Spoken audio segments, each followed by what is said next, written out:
Ibrahim, thank you so much for welcoming us at Molenbeek, which is a startup, let's say, accelerator, but not only in Molenbeek in Brussels, but all over Belgium. How do you come to this idea? This idea comes from my story, because I am the last one from a family of 8. I have a brother George, two other ones engineer. My sister have a degree from the University of Cologne, and I left school at 13. So, okay, let's repeat. 1-3. 1-3. Is it usual for people to get out of the school at 1-3? You know what? Well, I have all the support, academic support at home. I have all the role model at home because my big brother and sister, and I left. So sometimes the academic system is not adapted to everyone. I believe in this. And I discovered the technology by myself, like a little bit self-made man. And when I do this, I start my own company, and I start to work. I hire people, and I finish with 4 companies in tech, more than 20 employees. And for me, technology is really accessible. And I was a little bit a role model from the kids here, the young people from this area. And when I start really to try to explain to these people, technology is accessible, they don't believe me. So it's why I want really to create a space where I can prove to these people technology is accessible. So we have an incubator for startups. We have a training program like here.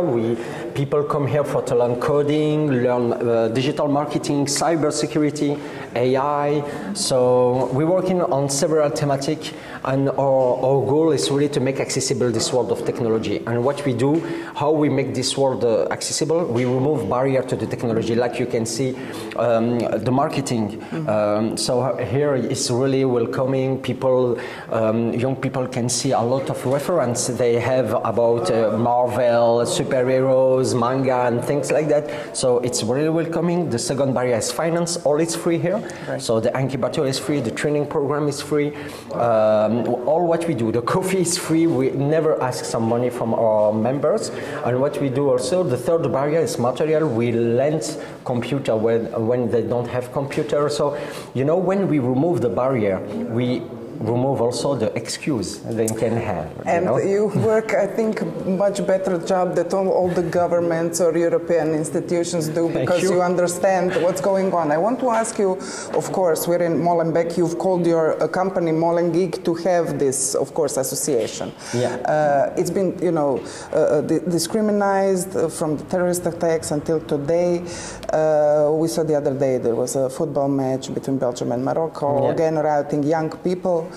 This anger and deprivation of youth in Belgium. We know it's divided society. Brussels is, a segregated town. How do we finally overcome this? You're Bruxellois, you're born here, you're not, it's always someone from Moroccan origin, someone from Algerian origin. How do we scrap this? Yeah, because here we push people.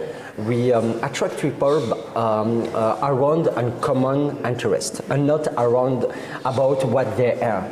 You understand what I mean? So if you are interested about technology, entrepreneurship, you are welcome. We don't care if you come from Morocco or from Congo, or if you are a woman, or if you are a disabled person. This is no matter for us. No, if you are really interested about this thematic, you are welcome. This is your place. If you want to develop your skills, your company. But when you attract people about a common point, you have a lot of diversity. A lot of people come with the same goal and the same objective in the life. So you can create a real community in Belgium. Belgium is really fragmented. You have some area with Moroccan people, Turkish people, French people, European people from the area. So how to mix this kind of people is really to attract about the common interest. It's what we do. And the discrimination exists before the terrorist attack.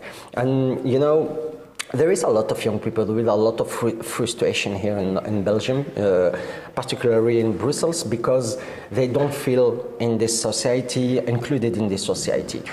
Because they left school, they have some origin, they have a bad reputation, so they don't have the same opportunities from everyone.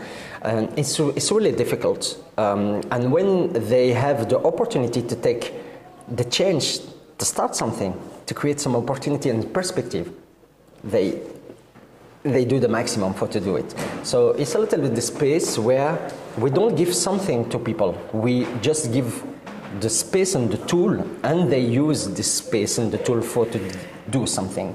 What are the best examples that came out from Molengeek Incubator? What you can think of, you know, some super great, you know, ideas that came out, if you can share them, of course. Yeah, there is a lot of ideas. There is Khalid start here, they sell some fruit in the market, and now they deliver the basket of fruit in the companies. And now Khalid, this is more than 400 basket of fruit per week. This is 4 employees with several cars for delivering these things. For me, this is creating jobs, creating economy, and this is business. You have some other example like Hassan. Hassan, he drive a bus in the company of the bus during 8 years. He left this job for to start a training here, and now he worked for Salesforce in Dublin and Amsterdam, and he enjoyed their life. And you know what? Our system, we push Hassan in like a bus driver. I don't see the bus driver is bad. It's a really cool job, but Hassan, they don't want to be a bus driver. But we don't give the opportunity to Hassan to do something others. If you are not adapted to schools today, you have a second solution. It's just take the job we give you, you know. And I think it's not really what we need to do in 2022. We need really to understand people and to try to push them in the maximum of the added value they can give in the society. And it's what we try to do here in Molengeek.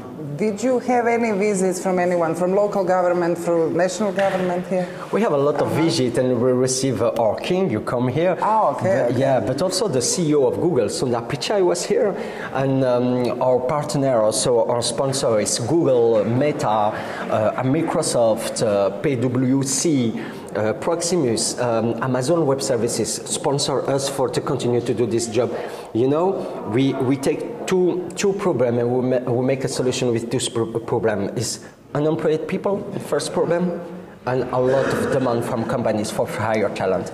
And we put it together, and it's now that works very well. So we are in all Belgium, but we are also in all Europe. We are in Netherlands, we are in Italy, and we opened just 2 weeks ago in Casablanca. So we are in 8 cities in Europe and 1 in Africa. And the name of Molenbeek, aka Molengeek, is now traveling around the world, yeah. which is important. You yourself, did you experience discrimination? Of course, every time. And Still. Today, yeah, it's you know, I live in my body, so sometimes I don't have. Every time I don't have a mirror to remember me, I am from Morocco. So I forget. But you're I from think Belgium. I am Belgian. You're from Belgium. Yeah, you know, but my skin, my face, so a lot of people look at me like a Moroccan guy, but in my mind I am a Belgian guy, you know. So, yes, sometimes in my life I have some bad experience about discrimination.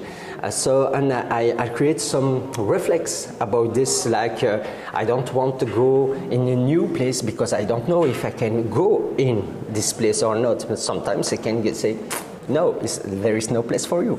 You know, I don't know. So I develop some habits for not to be confronted in this discrimination. It's why I like really Molenbeek, is because there is no discrimination here. Everybody, you have a lot of diversity, so people, they don't look at you like that, they don't feel afraid about you, you know, and it's something really important when, you know, when you're in the street and someone look at you and take the bag like that, you don't feel really comfortable about this. So, and for the job also, I meet a lot of problems to have a job. Okay, I don't have some diplomas, but also sometimes, you know, discrimination is not don't give you a job. It's more if this person need to choose between one real Belgian person and one Belgian person with different origin, they will choose the real Belgian person. This is discrimination, you know? This is not don't give a job. It's not have the same equal chance. And I want to ask you one more question. Today in Europe we see a lot of inequality, not just what you talk about, what is the situation here, but there are a lot of kids who are not satisfied, who don't know what to expect. in job markets, you know, climate emergency, grievances are various. What would be your message from your life experience, from Molenbeek, from Molenbeek to all those young Europeans? Doesn't matter, are they, you know, white Belgium or Moroccan origin Belgium or someone from Croatia or Slovenia or Sweden or Spain? My message is really clear. If you want to have less discrimination, you need to involve people from diversity in the decision level. How many Moroccan origin people are there in Belgian government? In the government, in the regional government, some, you know, but it's really different because you have the political way, but you have also the economic way. How many people you have in the CEO from the big company in Belgium? This is the question that you can have.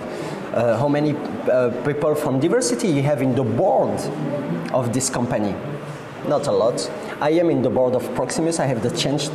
This is a really big company, Proximus. This is a company of telecom, yeah.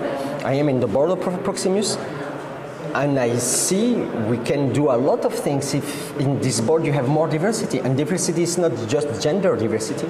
This is origin diversity, disabled people. Diversity is really large. And if you don't have people in this level of decision, you will repeat things because you don't know. Just you don't know. You are not bad. Just you don't know the experience of these people, you know. And to involve these kids into to participate on elections, it's hard then. Yeah. If they feel this deprivation. So how do we change the whole thing? You know, how do you get the kid who has such grievances to go out and burn car because we know what he feels, we understand that, to kind of, you know, he cannot get to school but find some opportunity in society like this and at the end go and vote for someone who maybe represents his interest. You know what, to be honest with you, I think there is another problem with the young people and the vote. In Belgium it's an obligation to vote, but the young people, they don't believe really that can change something. So you would need to recreate this trust to the system. And for the moment, it's really complicated. It's really complicated because these young people, they have some experience in their life. They see directly people from politics. They don't understand what is their life, you know. And this is why it's important to work to create this new trust. Because like that, it's really complicated to do something, you know, because they stop to believe in the political, they stop to believe in the system, and they feel really alone. It's complicated when you are 20, 21, 25, and you feel alone, you know. How you can trust your system, your government, your city when you feel alone, because no one understands you. Thank you so much. You're welcome. And good luck. Thanks. Thank you. Thank you for everything.